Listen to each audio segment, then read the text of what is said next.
여러분 안녕하십니까, 박상규입니다. 역대급 한미연합훈련이 본격적으로 시작됐습니다. 북한은 지난 금요일 서해 쪽으로 신형 전술유도탄 6발을 발사한 데 이어 어제는 동해 쪽으로 전략순항미사일 2발을 발사하는 등 거칠게 반발하고 있습니다. 윤석열 대통령이 사흘 뒤 일본을 방문해서 기시다 총리와 정상회담을 가질 예정인 가운데 이 방문에 동행할 이재용 삼성그룹 회장의 활발한 현장 경영 행보가 눈길을 끌고 있습니다. 오늘 순서 시작하겠습니다. 최양호 기업정책연구원장, 최진영 변호사와 함께하겠습니다. 어서 오십시오. 네, 안녕하십니까.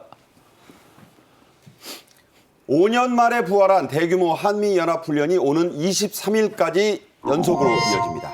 북한은 매우 민감하게 반응하고 있습니다. 먼저 주제 영상으로 만나보시겠습니다.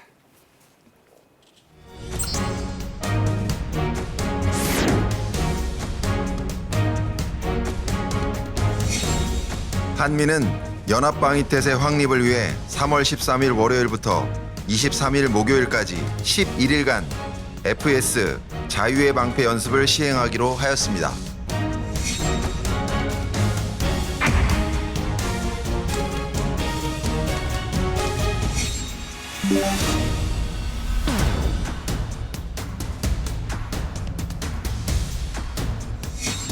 We go together.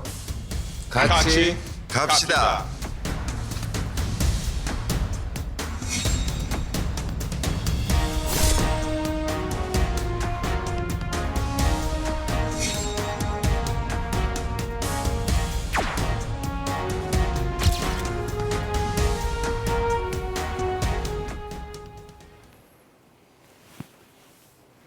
북한이 사흘 전에는 서해 쪽으로 6발을, 그리고 그 이틀 뒤인 어제는 일요일 아침인데도 불구하고 이른바 824 영웅 잠수함이라는 곳에서 전략순항미사일 2발을 동해 쪽으로 쐈습니다.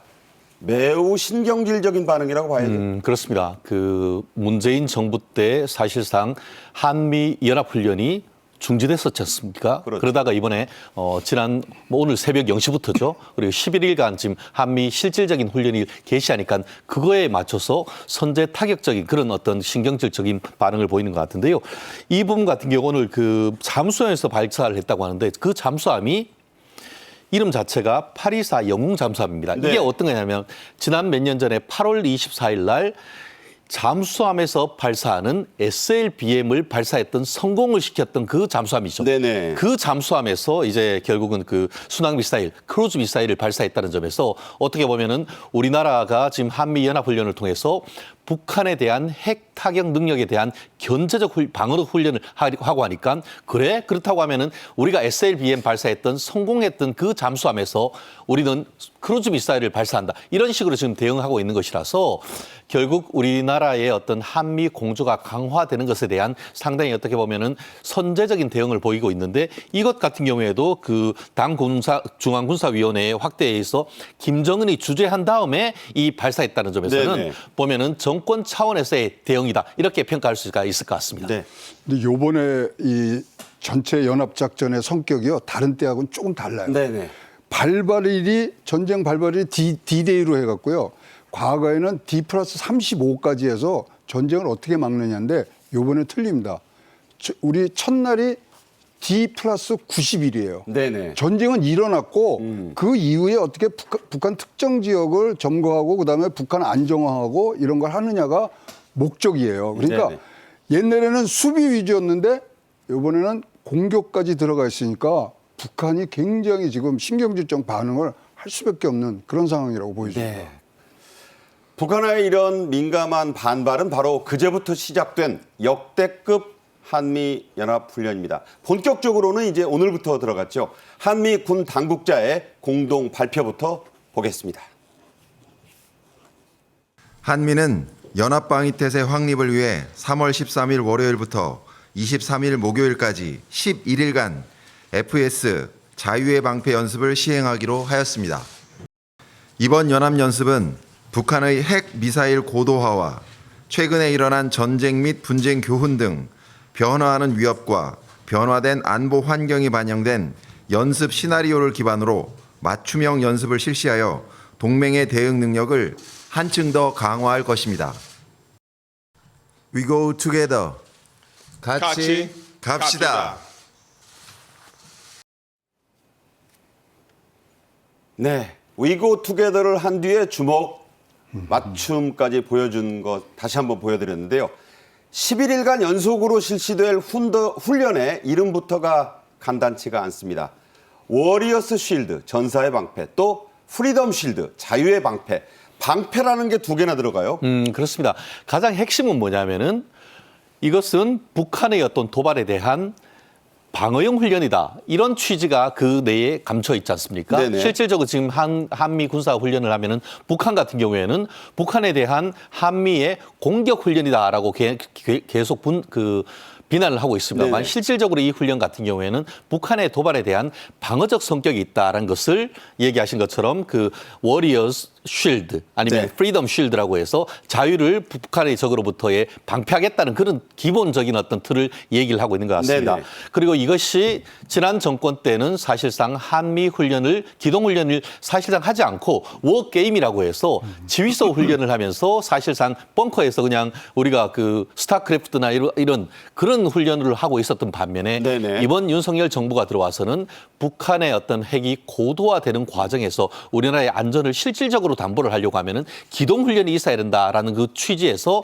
이 훈련을 재개를 하면서 그 어느 때보다 긴 11일을 하고 있다는 것이죠. 그리고 좀 전에 우리 최 박사님 말씀하신 것처럼 그 내용 같은 경우에는 예전에는 기본적으로 이제 방어인데 방어를 하고 다시 치고 올라가는 그 네. 개념을 하고 있어서 말씀드린 것처럼 지난번보다는 조금 더 공세적인 내용이 있습니다만 기본적으로 우리는 방어를 하고 방어를 만약에 그 북한에서 우리한테 쳐들어온다고 하면은 오히려 격퇴한 다음에 북한까지 올라갈 수도 있다라는 것에 대한 명확한 메시지를 한다는 점에서는 굉장히 뜻깊은 훈련이 아닌가 생각합니다. 네. 방어지만 공격적인 성격까지 들어가 있다. 이 점을 거듭 강조를 해 주셨습니다. 각각의 훈련 내용으로 우리가 봐도 그렇고요. 이번 훈련의 그 내용의 두 가지의 의미 다시 한번 보면서 말씀을 드리자면요. 자, 북한의 위협을 막는다는 점에서 전사의 방패. 네. 이게 이제 독수리 훈련, 이글폴이라고 하잖아요. 그렇죠. 그 수준으로 확대된 대규모 연합 야외 기동 훈련이고 프리덤 쉴드 FS는 지휘소 연습 훈련과 육해 공군이 함께하는 합동 야전 훈련. 둘 다 이제 실질적인 훈련이 그렇죠. 들어가는 거죠. 그러니까 목표를 뭘로 잡으면요. 전략 자산을 상시 배치에 준하는 효과를 가져온다는 거죠. 네. 그러니까 언제든지 징후만 있으면 와서 우리나라를 보호하고 그다음에 안정화시키는 그런 전략 자산들을 피는데 자, 요번에는 아까 말씀드린 대로 좀 다른 게 뭐냐면요. 기존 방어 연습은요. 3월 6일부터 9일까지 기실행을 해서 지금은 어디로 갔냐면 전시로 전환했다는 상황으로 지금 네네. 가고 있고요. 그러다 보니까 아까 말씀드린 전구구 연합설, 전구라는 것은 뭐냐면 독자적으로 전투 능력을 할 수 있는 그런 지역을 얘기를 하는 거거든요. 그러니까 이거는 바로 야외 기동훈련으로 지금 갈 수 있는 부분들이 있어서 지금은 아까 최 변호사께서 말씀하신 대로 방어뿐만 아니라 방어를 넘어서 한반도를 안정화시키는 부분까지도 지금 깔려 있는 그러한 대대적인 지금 한미 연합훈련이 5년 만에 다시 실시되고 있다고 보여집니다. 바로 그 5년 만이라는 부분인데 이번 훈련은 또 여러모로 의미가 있습니다. 우선 한미동맹 70주년이고요. 전임 문재인 정부 때 5년간 중단이 됐던 말씀하신 이른바 전국급 연합연습이 부활했다. 이런 의미가 있는데 변천사를 한번 보면서 설명을 주시죠. 그러니까 뭐 우리가 옛날에 보면 팀 스프릿 뭐 이런 것들 많이 들으셨잖아요. 그건 70년부터 93년까지 했고 네. 그다음에 독수리 훈련 뭐 그것도 2018년까지 한 거예요. 네. 이거는 독수리 훈련은 뭐냐면요. 이거 막는 게 아니라 적군의 후방을 공격하는 거거든요. 자, 그랬는데 2018년에 독수리 훈련, 을지 프리덤 가디언 다 했는데 19, 20, 21, 22까지 중단이 됐어요. 중단이 됐죠. 그게 이제 후방 지역 침투가 들어가 있거든요. 네네. 그러다 보니까 이제 북한을 뭐 굉장히 도발할 수 있는 그런 뭐 빌미를 주는 거 아니냐 하는데 뭐 지내보니까 그건 아니고 하여튼 대규모 연합 야외 기동 훈련을 함으로써 해서 한미 간의 전술적인 우위를 지금 표면적으로 나타냄으로 해서 아주 원초적으로 북한의 도발을 막는다는 네. 느낌이 지금 많은 그래서 아까 말씀드려도 아주 전면적인 방어뿐만 아니라 공격까지도 염두에 둔 지금 작전이 펼쳐지고 있습니다. 네. 한미 해군 그리고 머린이라 불리는 해병대까지 참여를 하고 있습니다. 연합 상륙 훈련이 전개되는데 이름이 바로 쌍용 훈련입니다. 역대 두 번째 규모로 진행될 예정이라는데 무려 13,000명의 양국 변사가가 참여한다고요? 저도 깜짝 놀랐는데요. 여기에 쌍용이란 것은 한국과 미국의 해병대 두 해병대를 용으로 표현을 한 것이죠. 네. 그러면서 한국의 해군과 해병대 6천여 명과 또 일본에 주둔하는 미군 해병대가 한국에서 상륙하는 기동훈련을 한다는 점에서 굉장히 의미가 있고 합해서 실제 참석하는 인원이 13,000여 명이나 되는데요. 나아가서 지금 보이고 있습니다만 지금 그 소형 항공모함이라고 해서 이름이 마킨 아일랜드 함까지 지금 그러니까 투지를 한다는 것인데요. 항모가 작긴 하지만 온다는 거죠. 실질적으로 여기에 보면은 그 수륙 이착륙할 수 있는 스텔스기가 지금 착륙을 할 수가 있다는 것인데 네. 결국 실제 그 남북의 전쟁이 펼쳐진다고 하면은 한국의 어떤 그 방위를 가장 어떻게 보면 최전선에서 확보할 수 있는 그 훈련을 지금 두 그 한미 연합 훈련을 하기 때문에 이 부분 쌍용 훈련 같은 경우에는 실질적으로 미국의 그 북한의 어떤 침략을 억제하는데 굉장히 큰 역할을 하고 이번 11일간 훈련 중에 가장 핵심적인 훈련이 바로 쌍용 지금 훈련이라고 지금 평가 나온 것도 그 부분인 것 같습니다. 네, 지금 벌어지고 있습니다. 이 훈련. 이번 연합훈련에는 이름이 참 무시무시합니다. 하늘의 암살자라 불리는 MQ-9도 동원이 됐습니다. 자, 어떤 전투력을 갖고 있는 무기인가요? 무인 공격기입니다. 네. 무인 공격기고 2001년도에 사실 이제 개발이 됐지만은 IS 그 그룹의 자하디 또는 이란 장군 솔레이마니를 상공에서 정확히 위치를 파악해서 암살하는 그래서 헌터 킬러라는 별명까지. 불가사리 같은 막 그렇죠. 뭐 그리고 뭐 지하에 있는데도 지하를 뚫고 들어가서 공격할 수 있는 부분들이 있어서 뭐 별명이 많습니다만 그 중에 또 하나를 더 소개해드리면 사신, 죽음의 신. 아유. 그다음에 네. 미국 군대에서는 수학자. 그러니까 자기네들이 원하는 그런 이 전투의 목적을 수학해서 온다는 수학자. 이런 등등의 아주 무시무시한 지금 이런 하늘의 암살자가 지금 떠 있기 때문에 이런 부분은 충분히 압박뿐만 아니라 우리 전술의 가장 뭐 중심이 될 수 있는 부분들을 같이 훈련한다는 뜻이 굉장히 크다고 보입니다. 네. 계속해서 나오는 또 전략 자산이 있습니다. 바로 죽음의 백조라고 생긴 게 검은 백조처럼 생겼다고 해서 붙은 이름이죠. 미국의 전략 자산인 B-1B 랜서 전략 폭격기 또 그리고 우리 공군의 주력기인 F-15K, KF-16 전투기도 이번에 연합 공중훈련을 한다고요? 그렇습니다. 말씀하신 것처럼 우리 눈에는 보면은 그것이 백조처럼 우아하게 생겼다라고 해서 죽음의 백조라고 하는데 영어 말로는 이게 B-1B 랜서, 랜서는 기사의 긴 창입니다. 네. 긴 창이 이렇게 쭉 길게 생긴 것처럼 뒤에 손 잡는 데는 방어막이 돼 있지 않습니까? 마치 옛날에 기사의 창같이 생겼다고 해서 B-1B 랜서라고 하는데 네네. 이것 같은 경우에는 굉장히 순항 거리가 높고 또 멀고 또 여기에는 전략 핵무기까지 갈 수가 있는 것이죠. 그렇기 때문에 항상 보면은 북한에서 어떤 핵무기적 도발을 했을 경우에는 항상 한국 인근에 이제 동해를 비롯해서 이 그 B-1B 무력 시위를 하는 것 같은데요. 네네. 이번 그 말씀하신 것처럼 해군 해병대 연합훈련과 함께 공중에서는 B-1B 랜서 폭격기를 통해 가지고 네네. 북한에 무력 시위를 하는 그런 행사가 지금 어떻게 보면 훈련이 지금 예정돼 있다고 합니다. 네. 한미 공군은 또 올해 첫 쌍매 훈련의 모습이 담긴 사진과 이 공동으로 훈련하는 그런 영상도 공개를 했는데 이런 쌍매 훈련이 앞으로 모두 9차례나 네. 전개된다고요? 이건 대대급 연합 공중훈련이고요. 우리나라 공군 102대대에서 이제 최초로 미군 산하 51 전투단과 지금 같이 지금 상호간 전술 및 노하우 공유 차원에서 하고 있는데요.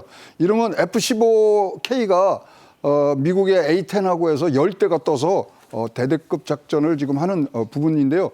이것은 뭐 지금 우리가 계속 얘기하지만 B-52가 전개되고 뭐 여러 가지를 하는데 있어서 결정타를 매길 수 있는 뭐 중간에 굉장히 좋은 전략이기 때문에 이런 부분들은 서로 기지 내에서 교체로 전개하는 부분까지 해서 1년에 9번을 지금 하기 때문에 네. 굉장히 단단한 팀워크를 짤 수 있는 좋은 훈련이라고 보여집니다. 네. 북한 지휘부 뭐 누군지는 뭐 여러분이 다 아시겠습니다만 소리 없이 제거를 한다. 그래서 참수작전이라는 무시무시한 이름이 붙어 있습니다. 티크나이프라고 하는데요.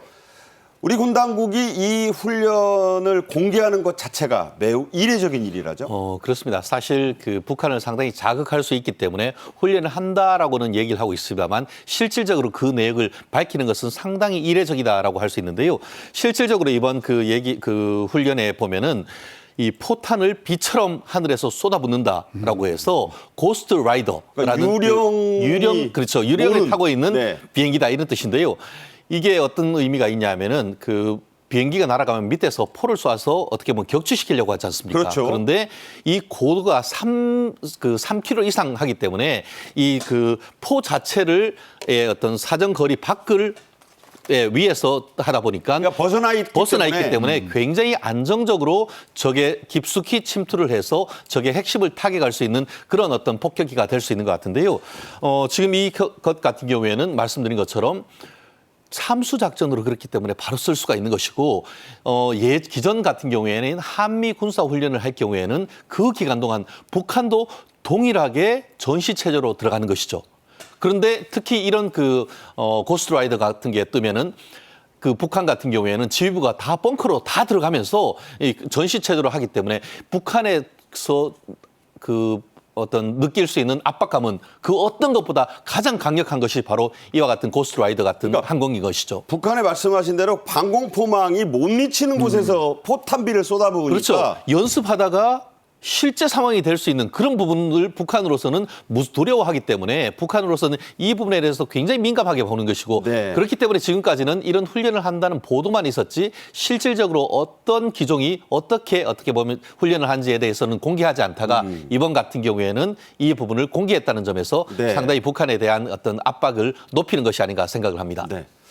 이번 훈련에 이례적인 게 또 하나 있습니다. 미군은 소셜미디어, 즉 SNS를 통해서 한미 구축함 기동훈련 모습, 그리고 한미 특수부대의 강화 침투 훈련, 낙하산 부대가 이제 떨어지는 그 훈련 말이죠. 이런 것들도 이례적으로 공개를 했어요. 이거를 백문이 불여일견이라고 표현하면 좀 과한가요?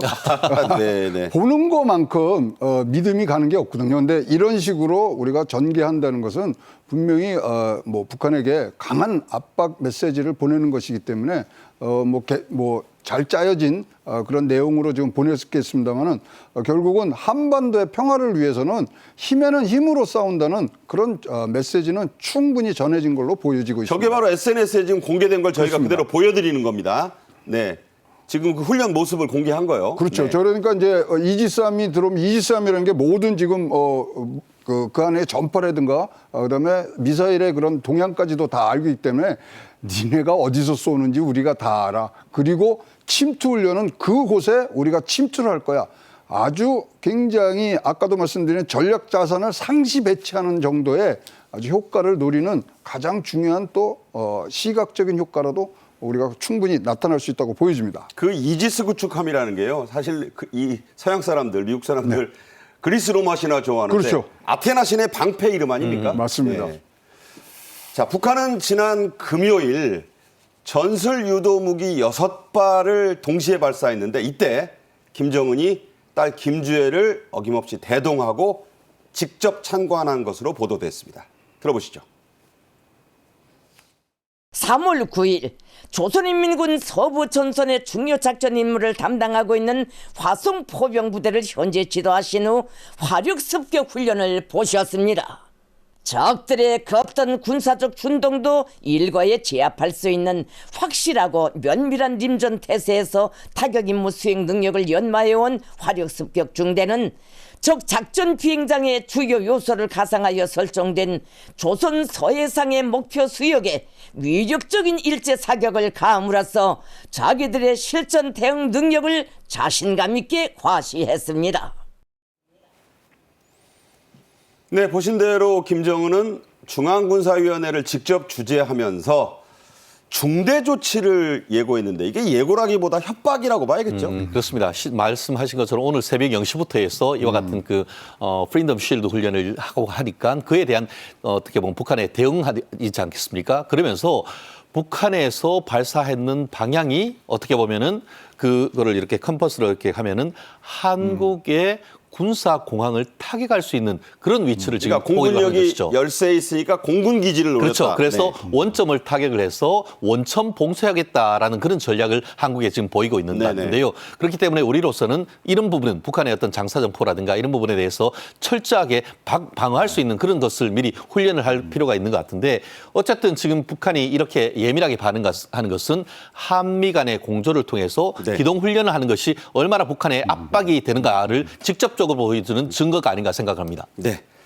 자, 계속되는 훈련에 대해서는 다음에 또 중요한 소식이 들어오면 저희가 정리해서 분석해 드리겠습니다. 다음 주제 넘어가겠습니다. 윤석열 대통령이 한일 정상회담을 갖기 위해 사흘 뒤 1박 2일 일정으로 일본을 방문합니다.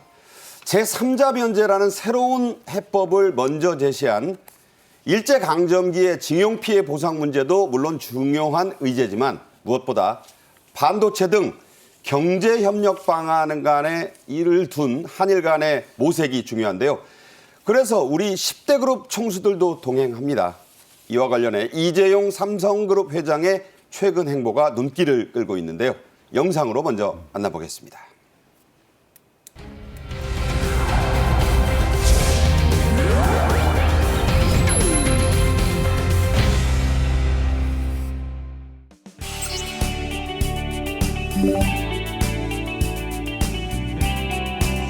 내가 직업병이 있어서 나는 사실 다 찍는데 카메라가 오니까 다 캐나다를 써니.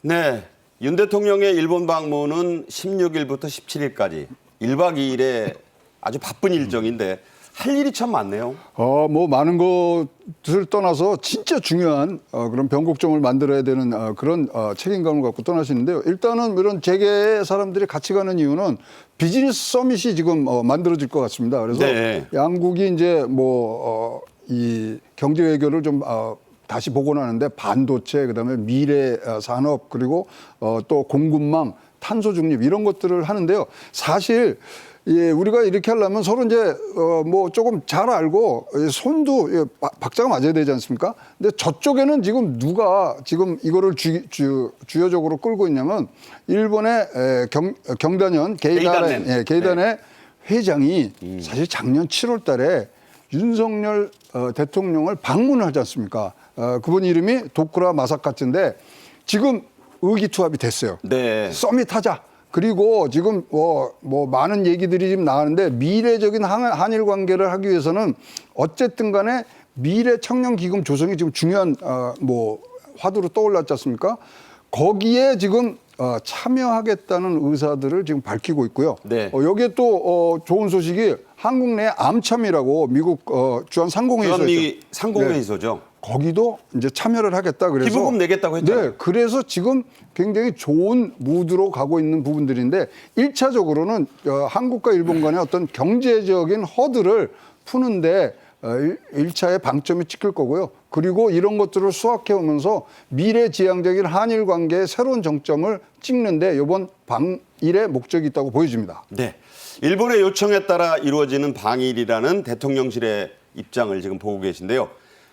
이 짧은 방문에 국내 10대 기업 총수들이 모두 동행하는데 이 그림이 UAE 국빈 방문 때 모습을 떠오르게 해요. 똑같네요. 거기다가 특히 또 일본 전문가인 신동빈 회장까지 이번에 같이 들어오거든요. 그렇죠, 그때. 그러니까 예. 충분히 좋은 얘기들이 많이 오갈 것 같고요. 또 우리가 이렇게 싸울 땐 싸우지만 미래 관계 개선이라는 굉장히 큰 화두를 갖고 비즈니스 서밋이 일어나기 때문에 지금 뭐 10대뿐만 아니라 뭐 김승현 회장도 지금 가신다고 그러고 추가 참석 가능성이 있다고요? 많이들 지금 가신다는 자체가 한일 간의 관계는 우리가 과거를 잊지는 않지만 미래를 더 발전시켜야 되는 그런 당위성의 많은 재계의 그런 노력들이 지금 첨가되고 있다고 보여집니다. 네. 삼성의 이재용 회장도 물론 방문을 합니다. 지난달 경북 구미를 방문했던 윤석열 대통령과 유사한 이재용 회장의 구미 방문 동선이 지금 화제가 되고 있죠. 그렇습니다. 사실 우리나라의 대통령은 윤석열이죠. 그렇지만 젊은 사람들한테 경제 대통령은 누군가 하면은 이재용, 드래곤 이렇게 얘기하지 않습니까? 그만큼 한국의 어떤 정세계 최고의 리더가 구미를 방문한 것인데요. 사실 개인적으로 제가 고향이 구미다 보니까 그렇죠, 다른 참. 어떤 사람들보다 오신 분에 대해서 참 반갑게 생각을 합니다. 네네. 사실 지난번 구미에 그 윤 대통령이 방문을 했을 때는 구미에 있는 대학교인 금호공과 대학을 방문을 했고 갔었죠. 이번 같은 경우에는 구미 전자공업고등학교를 이재용 그 부회장이 했던 것이죠. 마이스터고라고. 마이스터고. 네. 사실 예전 마이스터고 지금 제가 고향이 구미다 보니 아닌데 예전 우리 선배들 중에 정말 공부를 잘했지만 경제적으로 어려웠던 분들이 여기에서 국비를 다 지원을 했던 그런 금호 공고 금호 공고 시절이었습니다. 네. 그 바로 옆에 구미 전자공고가 또 있던 것인데 이 부분 같은 경우에도 굉장히 탁월한 어떤 역량이 있는 분들이 있는 부분인데 결국은 그 삼성이 초격차 전략에서 실무를 담당할 수 있는 마이스터고의 젊은 어떤 역군들을 찾아듣다는 점에서는 상당히 그 구미와 젊은 친구들에 대한 어떤 미래에 대한 비전을 심어줬다는 점에서 상당히 뜻깊은 행사가 아니었나 생각을 합니다. 네. 사실 이 경북의 뿌리를 둔 삼성그룹과 구미의 인연도 역사가 꽤 깊습니다. 이른바 애니콜 화영식이 치러진 곳. 이게 뭐 여러 가지 그 숱한 화제를 낳았었는데 그곳도 구미였죠. 그렇습니다. 구미 운동장이었죠. 구미 공장의 운동장이었는데 1983 이제 보시면은 삼성 상해도 거기서 나왔고 그다음에 제일 모직도 대구 거기고 그다음에 애니콜도 1988년도부터 거기 했는데 지금 전 세계에 그러니까 삼성 전화기를 생산하는 기지가 7군데가 있는데요. 네네. 국내에 딱 유일하게 난 게 구미입니다. 네. 그렇기 때문에 삼성으로서는 진짜 고향과 같고 산업적인 역량이 커지는 그런 아주 시발점이 돼야 되는데 이렇게 왜 많이 모이시냐 하면은 지금 의논이 뭐냐면 왜 대구하고 구미하고 여기를 반도체 특화단지로 좀 만들어주세요. 그렇죠. 네, 그다음에 두 번째 방산 혁신 클리스터를 여기다 만들면 어떻겠습니까? 그리고 뭐 시장뿐만 아니라 뭐 도지사까지 지금 전국적으로 좀 나오고 있고요. 그러다 보니까 지금 국가 균형 발전에 뭐 우종기 위원장도 지금 가서 그러면 진짜로 지역 균형 발전, 지방이 우선적으로 커지는 부분도 한번 봐야 되겠다 등등의 아까 말씀하신 대로 핫플레이스가 되겠고요. 뭐 최태원 회장도 갔고 뭐 여러 해 때문에 이렇게 좀 많으면 굉장히 좋은 결과들이 이제 나오지 않겠냐 보여집니다. 네. 선첸 때부터의 물론 뭐 조부 때부터 인연이 있습니다만 이런 추억이 스며 있는 이 경북 구미의 스마트 시티를 방문한 이재용 회장은 본인이 기부했다는 얘기도 하고 또 등산 후에 먹는 컵라면을 가장 좋아한다. 그래서 어디서나 물을 끓일 수 있는 보온병을 개발해 보겠다. 이 얘기도 화제가 됐어요. 그렇습니다. 이것은 그 예전 구미 같은 경우에는 구미가 전자단지고 워낙 삼성의 어떤 애니콜을 비롯해서 삼성전자가 많이 있다 보니까 네. 구미시가 삼성시다 그런 얘기가 됐었는데 네네. 몇 년 전에 어떻게 보면 삼성 휴대폰 그 개발하는 것 중에 상당수는 뭐 베트남 같은 해외로 가다 보니까 예전보다는 많이 줄었습니다만 그럼에도 불구하고 여전히 삼성의 어떤 그 S23 같은 휴대폰을 지금 그 개발하고 제조하고 있거든요. 거기에 계신 그 근로자분들과 이 소탈한 담화를 나눈 과정에서 네네. 이게 이재용 부회장이 뭐 하늘에 있는 분인가 생각했더니만 주말에 우리하고 똑같이 등산도 가고 등산 가서 이 컵라면도 끓여 먹는 그런 어떤 인간적인 모습을 같이 나눌 수 있다는 점에서 상당히 공감의 자리가 됐던 것 같은데 그러니까 어디서나 물을 끓일 수 있는 보온병을 개발하겠다 그래서 그렇죠. 사람들이 야 삼성전자의 다음 역작이 이거 아니냐 이런 얘기도 나왔어요. 물론 그 자체는 그만큼 이제 생활 밀착형 국민들에게 도움이 되는 뭔가를 하겠다라는 의지를 보인 것인데요. 네네. 뭐 그렇게 하면서 만약 실제로 개발하면은 그 자리에 모인 분들한테 선물하겠다라고 해서 아주 네네. 화기애애한 그런 분위기였다고 합니다. 네, 얼굴이 알려져서 봉사가 쉽지 않아서 익명 기부를 한다. 이런 실제로 얘기도. 이제 그 우리나라에 해외에서 들어오신 근로자들 많지 않습니까? 네네. 그와 같은 단체에 상당히 많이 기부를 하고 있지만 오른손이 하는 일을 왼손이 모르게 하라. 네네. 뭘 갔다고 하면 또 막 시끄럽지 않습니까? 그러니까 사회적인 기업, 요즘 보면은 ESG 경영 이런 부분들 여전히 하고 있는데 드러내지 않채 조곤조곤 하고 있다는 것도 밝히신 것 같습니다. 네. 자, 좀 심각한 얘기를 좀 해야겠습니다. 이재용 회장의 현장 방문이 이렇게 부쩍 늘었는데요. 사실 그 이유가 삼성전자의 먹거리, 주력인 반도체가 지금 위기입니다, 위기. 반도체 매출이 급감하고 있죠? 네. 뭐 급감에 하여튼 그런 부담감을 지금 우리나라 경제가 고스란히 지금 안고 있는 상황이고요. 우리나라 무역 수지가 뭐 내려앉는 그런 원인이 되고 있는데요. 저는 뭐 제 성격상 저는 낙관론자입니다. 네. 근데 바닥이다 보여집니다. 지금 보면 이제 1분기, 2분기, 3분기 실적에 그 매출에 비해서 영업이익이 거의 뭐 4분기에는 드디어 적자까지 났어요. 그러니까요. 이제 저러면 이 반도체라는 거는 사이클 산업입니다. 이게 주기가 있기 때문에 네네. 그럼 4분기가 저 정도 한다 그러면 저거는 찐 바닥 중에 찐 바닥입니다. 찐 바닥은 뭐냐? D램 가격이 더 이상 내려가지 않고 그다음에 재고가 정리가 되는 부분들이 있거든요. 거기다가 지금 반도체 수요가 다른 부분보다 AI라든가 챗 GPT라든가 이런 부분들로 해서 고역대 메모리 HBM을 지금 많이 쓰게 돼 있거든요. 네네. 그다음에 지금 잘 아는 우리가 챗 GPT 같은 것도요. CPU로 안 하고 GPU로 해야 돼요. 뭐냐면 직률로 하면 늦어서 안 돼요. 아하. 병률로 해야 돼요. 여기에 특화된 지금 반도체를 생산하는 나라 우리나라밖에 없거든요. 네네. 그래서 분명히 지금 치고 올라갈 부분들이 있고요. 뭐 증시의 전문 용어로 따지자면 삼성전자가 PBR이라는 것이 자기 자산 대비해서 가장 적었을 때가 1.1이었거든요. 그런데요? 지금 현재 1.35입니다.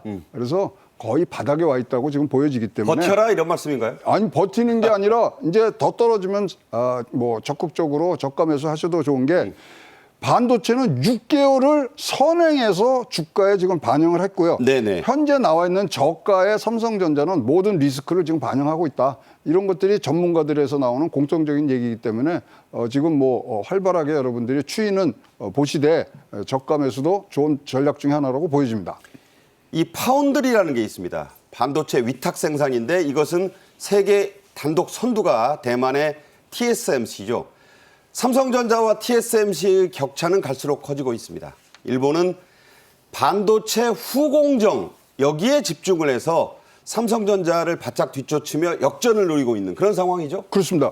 이제 웨이퍼라고 그래서 뭐 바이든 대통령이 나와서 이렇게 둥그런 사인하는 거. 예. 뭐. 그런데 그걸로는 지금 수율을 잡는 거는 지금 한계치에 왔고요. 뒤에 후공정 그러니까 그런 거기에는 이제 다이라는 게 나옵니다. 그거를 어떻게 플라스틱하고 연결해서 이제 시스템에 가느냐인데 자 이거에 대해서는 삼성도 또 자신이 있어요.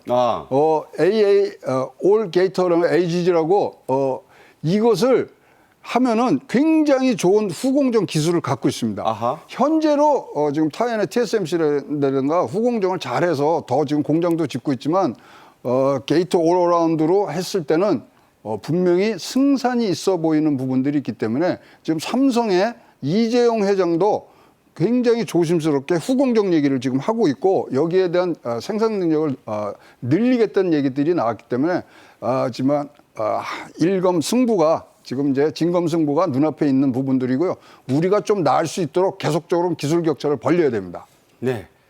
사실은 삼성전자가 이런 위기 속에서 위기 때 투자를 해야 된다. 그래서 삼성 SDS에서 2조 원을 빌려서 네. 오히려 투자를 했잖아요. 이건 어떻게 보세요? 근데 현금 뭐 흐름이 지금 뭐 120조, 120조에서 160조 정도 되는데 지금 올해 그러니까 작년 같은 경우에는 배당까지도 좀 줄이면서까지 지금 하고 있는 자체가 이렇다면은 지금 과감한 투자가 굉장히 어려울 때 투자를 해서 굉장히 퀀텀 점프를 하는 게 삼성전자의 역사이기 때문에 네네. 그 전철을 준비하고 있는 듯한 모습이고요. 지금 100조 이상의 이런 뭐 현금 동원 능력은 분명히 좋은 M&A뿐만 아니라 더욱 과감한 투자로 이어질 것으로 보여지고 있습니다. 네. 삼성전자의 위기 돌파의 핵심은 역시 이재용 회장의 인재 경영에 있다고 하는 시각이 많습니다. 이재용 회장은 구미의 전자공업고 마이스터고라고 불리는 이 학교를 방문해서 젊은 인재의 중요성 그리고 기술이란 말을 계속 강조하면서 첫째도 둘째도 셋째도 기술이라고 했어요. 그렇습니다. 기술 업체는 제조업의 원동력이다. 이렇게 얘기를 했지 않습니까?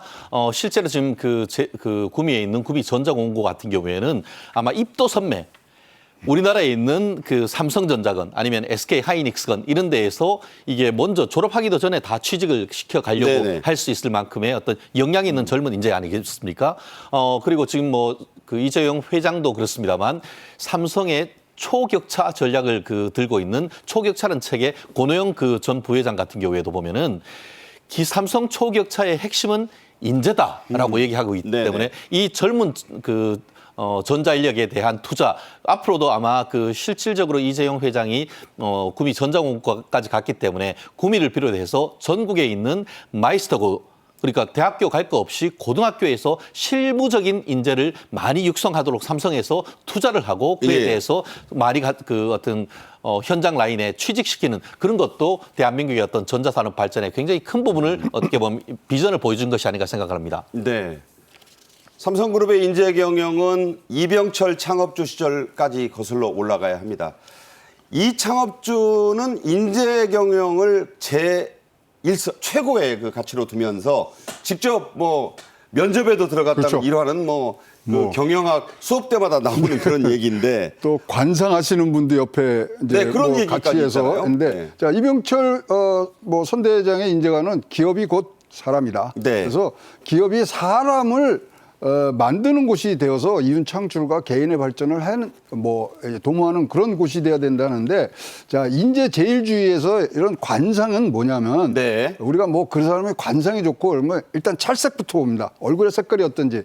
근데 이것의 원리는 뭐냐면요. 다른 게 아니라 이런 관상이 좋고 찰색이 좋은 사람은 절대 배반하지 않고 꾸준하게 열심히 한다는 건데요.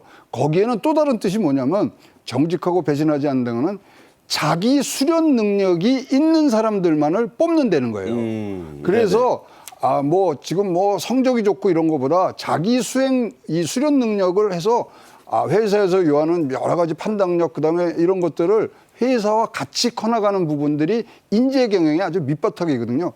그것을 지금 강조하는 듯한 그런 이재용 회장의 얘기였던 것 같습니다. 네. 이병철 전님 그 회장 때 나온 유명한 얘기, 이게 청나라 강희제 때도 나왔던 얘기인데 의심나면 쓰지 말고 일단 썼으면 의심하지 말라. 그 이야기가 있어요. 이재용 회장 그 뜻을 이어받아서 과거부터 인재와 기술을 강조해 왔는데 이 첫째, 둘째, 셋째 얘기가 거기서 나오는 거예요. 기술. 그렇죠. 첫째도 기술, 둘째도 기술, 기술만이 상했는데 일단 삼성이 살아남는 비결 중에 1번은 초인류 기술 격차거든요. 그래서 그것을 어떤 식으로 같이, 그러니까 우리가 개인한테만 숙제를 주는 게 아니라 회사와 같이 이것을 발전시키고 또 한 단계 높이 하느냐 이런 부분들이 가장 중요한 경영의 흐름이고 그것을 또 관철시키려는 이재용 회장의 그런 노력도 지금 굉장히 높이 설 수 있는 부분이라고 보여집니다.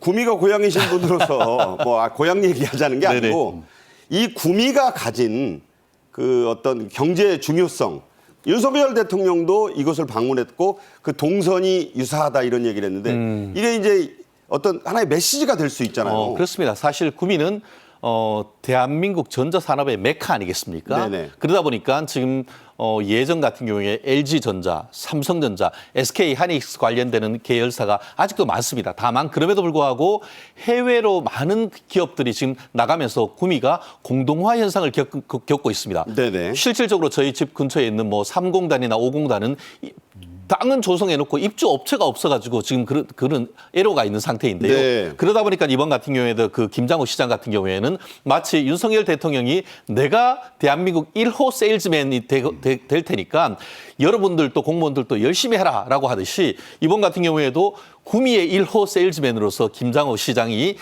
계속 기다렸다는 것 아닙니까? 네네. 이재용 회장의 동선이 극비리다 보니까 신발 벗고 나가서 계속 시간을 기다렸다가 잠깐만이라도 만나달라고 해서 이재용 부회장과 만나서 이 구미를 반도체 특화 단지를 할 수 있도록 해달라. 그리고 나아가서 2007년에 삼성 반도체 연구소를 만들다가 중단했는데 그것도 해달라. 이런 얘기를 했다고 하는데요. 직접적인 그 워딩을 소개해드리자면 현관에서라도 만나주세요 라면서 이재용 회장을 구민시장이 기다렸다.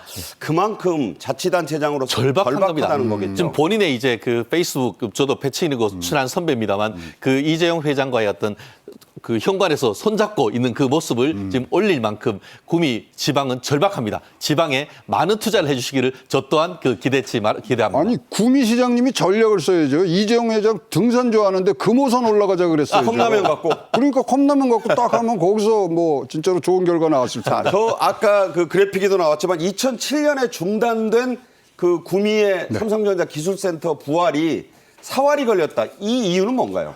5G를 하면서 그것이 이제 세계적으로 글로벌 스탠다드에 가야 되기 때문에 그거를 뭐 다른 지역으로 좀 옮기려고 그랬었어요. 네네. 그런다 그때 뭐 많은 분들이 이러면 안 됩니다. 뭐 근데 사실 그때 뭐 한 0.5%만 인원이 옮겨지는 것까지도 그때 참았거든요. 근데 이제 5G가 아니라 6G로 나가야 되고 막 그러지 않습니까? 그런 것들이 이제 다시 한번 여기서 지역 발전이라는 그런 큰 주제를 가지고 만들 수 있다는 자신감들을 갖고 있고요.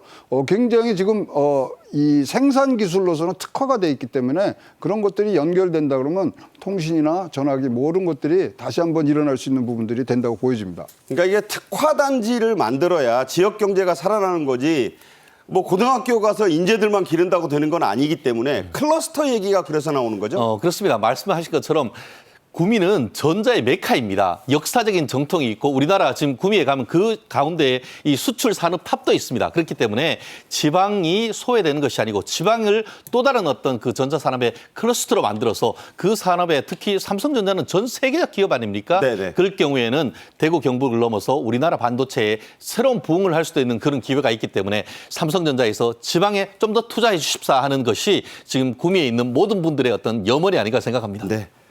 기업 총수들과 함께 일본에 가는 우리 윤석열 대통령이 일본을 이제 경쟁 상대이자 또 협력 상대로 해서 좋은 성과를 좀 거두기를 국민들이 좀 바라고 있다. 저는 그런 생각을 해봅니다. 최양호 기업정책연구원장, 최진영 변호사와 함께했습니다. 말씀 잘 들었습니다. 네. 오늘 저희 정책의 뉴스가 준비한 소식은 여기까지입니다. 오늘도 시청해 주신 여러분 감사합니다.